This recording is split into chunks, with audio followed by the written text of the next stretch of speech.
Joe Biden pardoned you and a number of people who he thought Trump would go after.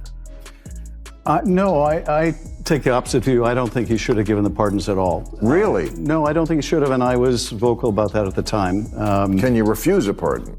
That's less clear because in the case of the January 6th committee, he pardoned essentially the whole committee. And the fact that Shiff hasn't blinked since 1992. And he didn't take the news so well. The disgraced Democrat went on TikTok to complain. Behold. Hello, I'm Congressman Adam Schiff with some troubling news. Today, Kevin McCarthy removed me from the House Intelligence Committee, all for doing my job, for holding Trump accountable and standing up to the extreme MAGA Republican. Bill Maher and Greg Gutfeld have finally lost patience with Adam Schiff, and they are not holding back at all this time. There are no polite taps and no soft feedback. They went all out for years. Schiff kept the United States trapped in an endless maze of conspiracy dead ends, chasing illusions of Russian collusion. Like a detective in a low-quality TV show, he clung to weak imaginary dossiers, showing them off like sacred objects while pushing outright lies as if they were carved into stone. Now the haze has cleared, the facts are out in the open, and even members of his own political side are going after him. It is like watching a group of hungry hyenas attack the very man they once supported, except this time the target is a smooth-talking manipulator who has run out of moves. Stop talking about Trump. We talk about him too much. We want to tell people what we're going to do for them. Healthcare, environment, those kind of issues. For example, I've seen you on TV a lot in the last couple of years. I know everything you know, or that you tell us, about the Russian situation. I don't have a clue what you think about healthcare. I've never heard it. I don't know whether you're for Medicare for all or improve Obamacare or get a chicken. I don't know. Maher brought sharp sarcasm, Gutfeld delivered ruthless one-liners, and together they tore apart Schiff's carefully built image piece by piece, leaving nothing but political wreckage scattered across the floor. And I have every bit of it, every savage roast, every reaction worth an eye roll, and every fragment of political debris flying across the stage. This is not just criticism, this is a public dismantling happening in real time. Your eyes are not deceiving you. That really is Bill Maher tearing into Adam Schiff live on TV, and let's be honest, CNN or MSNBC would never dare touch that without bursting into flames on air. Schiff spent years building a self-made image as the fearless crusader destined to take down Trump, treating Russian collusion like an ancient prophecy etched just for him in stone. He pushed that story harder than a network squeezing the final season of its biggest hit, running it day and night, weekends and holidays, only for it to collapse in spectacular fashion with a grand total of zero actual evidence. And when the truth surfaced, there was silence, no admission of guilt, no accountability, just the sound of political crickets in the background. So when Maher leaned in and dropped the million-dollar question, what exactly have you done for America, Adam Schiff, the entire room froze. It was not really a question, it was a verdict. Then Greg Gutfeld came in with the flamethrower, scorching Schiff over his very real role in the confusion and turmoil of the COVID era. He did not just criticize, he dismantled, pointing out how Schiff's political games fueled chaos when America needed clarity. This was no polite debate, this was prime-time demolition, while the virus quietly slipped through the cracks and the country stood on the brink of a full-blown health crisis. Adam Schiff, because he created 3 years of a massive fallacy that did so much damage to this country and made us miss probably one of the most important stories of our lifetime. We were having hearings on impeachment while the coronavirus was exploding. Adam Schiff was not doing anything urgent, just fixating on his impeachment fantasies like a teenager binge watching a favorite conspiracy thriller. Instead of addressing the looming crisis, he kept America locked into endless political theater, dragging the nation through one pointless investigation after another, and feeding the media just enough half-baked bombshells to keep the circus going when the country needed leaders preparing for a global emergency. Schiff made sure everyone stayed focused on Trump like a magician, distracting the audience while the real danger slipped in unnoticed, and Greg Gutfeld did not hold back. He shredded Schiff's so-called credibility, burning his warped sense of priorities and exposing the petty personal vendetta at the center of it all. Then came the knockout question that sliced through all the political noise: what kind of man misleads an entire nation just to satisfy a personal craving for revenge? Hearings on impeachment while the coronavirus was exploding. We talked about that virus in green rooms, but we had to do this impeachment story. We had to show these hearings. It's all on him, man. He's got to go. They got to investigate him. They got to hold him accountable. I'm not going to say he should go to prison, but my evil twin will say he should go away to prison for a very long time. It was not just a jab, it was the kind of blow that leaves a career hobbling for weeks, and it is honestly a mystery how Adam Schiff is still roaming the halls of power without so much as a paper cut to his reputation. This is the man who spent years misleading the most powerful nation on earth, armed with nothing but hot air political theater and a straight face, and yet there was no slap on the wrist, no formal censure, not even a public reprimand like Greg Gutfeld said nobody is demanding he be locked up, but the reality is he owes America something. At the very least, he should stand before the country, look the people in the eye, and give a real unfiltered apology, not a politician's half smile or vague expression of regret, but an honest admission of the circus he created. Shiff dragged the entire nation through years of smoke mirrors and manufactured hysteria, while burning through taxpayer money like it was play cash from a board game. The investigations, the headlines, the grandstanding. Every moment was about racking up political points, not actually serving the public, and the truth is you do not just sweep that scale of deception under the rug, pat yourself on the back, and stroll away. An apology will not undo the harm, it will not return the wasted years or restore the public trust he shattered, but it is a start, and right now it is the bare minimum Adam Schiff can give to the country he claims to serve. And yes, Speaker McCarthy was completely right to remove Adam Schiff from the House Permanent Select Committee on Intelligence. Got kicked to the curb, and the irony is superb. He went crying to mommy on an app run by Chinese commies. Congressman Adam Schiff announced this morning he's running for U.S. Senate in California, which is guaranteed to boost U-Haul rentals headed for Texas.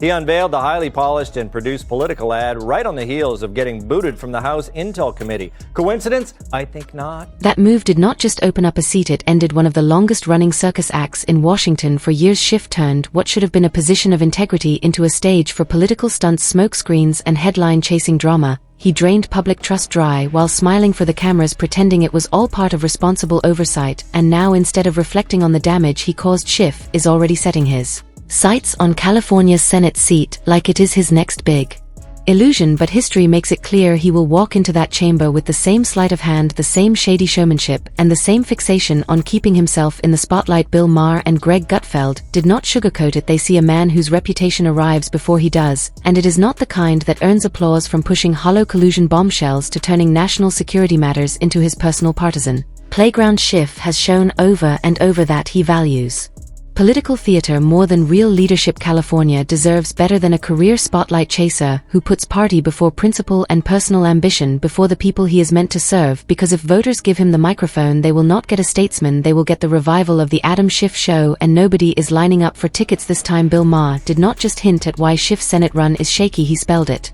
out clearly. Schiff is simply too woke for a state that is starting to grow tired of performative politics. He may not always shout slogans from the rooftops, but his tone, his carefully scripted answers, and that overly polished career politician gloss give him away every time. It is the kind of calculated smoothness that tells you exactly where he stands without him ever having the courage to say it directly. They put out an article last year, and it was called "Separating Sports by Doesn't Make Sense." Right. And talked about how we separate sports like the WNBA and the just because it's just socialization. This is insane. I agree. Okay. That's why people vote for Trump.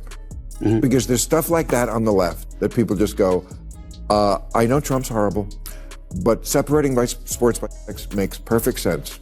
Mm-hmm. And if you think it doesn't, you can't leave the... And let's not pretend Schiff is perfectly at home cozying up to the woke wing of the Democratic Party. Case in point, when the hot-button issue of trans women competing in women's sports came up, he refused to give a clear yes or no. Instead, he all but started tap dancing on live TV, dodging the question with the skill of someone who has spent decades avoiding straight answers. It was political gymnastics at its peak, a packaged, carefully scripted non-answer that screamed in with them without actually owning the stance, and that is the problem. Californians are growing tired of leaders who tiptoe around cultural flashpoints like they are crossing a minefield, terrified of triggering the Twitter mob. They want clarity, not choreography. They want leaders who will stand their ground and say what they mean, not pivot, smile, and slide into the next talking point. Maher saw the sidestep for exactly what it was, a political dodge wrapped in polite language, and he called it out without hesitation, and in a race where voters are searching for authenticity over empty polish. Schiff's habit of dancing around the truth could be the very thing that costs him the Senate seat he is already measuring the drapes for. In a political climate where voters are desperate for boldness, honesty, and straight answers, his vague positioning and predictable ideological lean could be the anchors that sink his campaign before it even leaves the dock. Californians have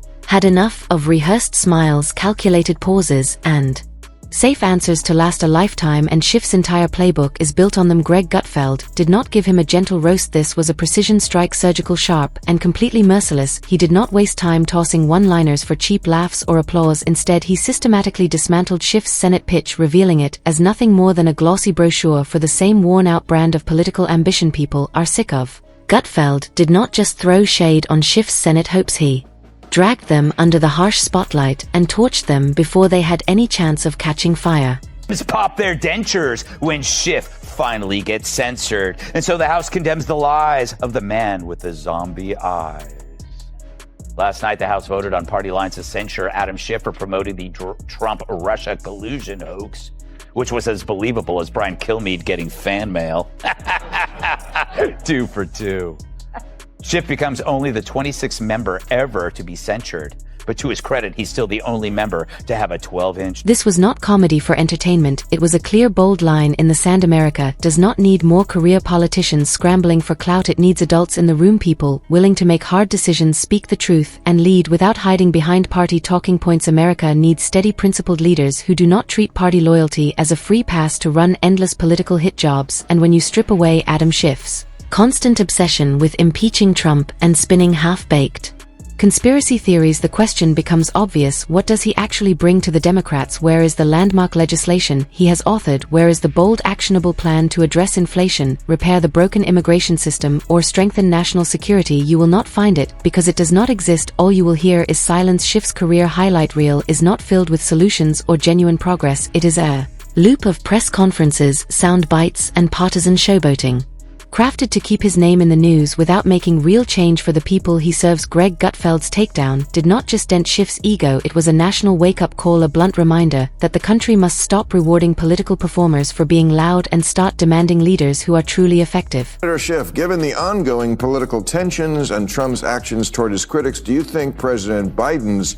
preemptive pardons turned out to be more important than initially expected? Let's first tell people what that means. Preemptive pardons. That was pretty unprecedented, right? Before he left office, Joe Biden pardoned you and a number of people who he thought Trump would go after. No, I take the opposite view. I don't think he should have given the pardons at all. Really? No, I don't think he should have, and I was vocal about that at the time. Can you refuse a pardon? That's less clear, because in the case of the January 6th committee, he pardoned essentially the whole committee. Because America does not need another spotlight addict obsessed with their next TV appearance. It needs people willing to do the hard, often thankless work of governing. And if voters keep mistaking performance for leadership, we will keep ending up with politicians like Adam Schiff, all drama and no results. America needs builders, not bomb throwers, leaders who can actually repair what is broken instead of lobbing headlines and partisan grenades. And here is where it gets interesting, because new whispers out of Washington suggest some of President Biden's recent pardons might not have even been signed by him. That revelation cracks open a whole new can of constitutional chaos. If we are now questioning the authenticity of signatures at the highest level of the executive branch, what does that mean for the validity of any future pardon Schiff might try to secure? Imagine the headlines: Schiff gets a get-out-of-jail card, only for it to be thrown out when the signature turns out to be questionable, forged, or the result of another quiet backroom deal. That is not just political drama, that is a legal landmine capable of blowing up his escape plan before it ever gets off the ground. And if that happens, Schiff could finally be facing the accountability he has been dodging for years. In a country where no one is above the law is supposed to mean something. Flimsy paperwork and shadowy political favors should not be anyone's golden ticket to avoid consequences. If Schiff did abuse his position-bending power for personal gain, then no phantom signed pardon should be able to protect him. The American people deserve more than leaders who play by a separate set of rules because of their connections. They deserve leaders who earn protection through integrity, not through the signatures of ghosts. And if justice is real, it cannot just hit the little guys, it has to cut straight through the VIP section too. And Schiff's backstage pass may be running out of time. The FBI came in and arrested the judge.